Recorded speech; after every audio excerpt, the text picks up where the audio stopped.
Welcome back to our channel, where we provide professional technical support and tutorials. In today's video, we'll guide you through the process of deactivating your Facebook account. Whether you're taking a break or simply want to step away from social media, deactivating your Facebook account is a straightforward process. So let's get started. Open your web browser and go to the Facebook website. If you haven't already logged in, enter your email address or phone number along with your password to access your account. Once you're logged in, click on your profile located at the top right corner of the page. A drop-down menu will appear.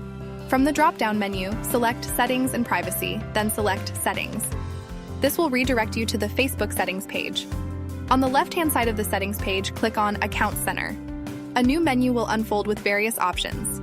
Click Personal Details, then select Account Ownership and Control. This will take you to the deactivation options for your account. Click on the Deactivation or Deletion option. You will be presented with a brief explanation of what deactivating your account means, as well as some points to consider. Read through the information provided, and if you're certain about deactivating your account, click on the Deactivate button.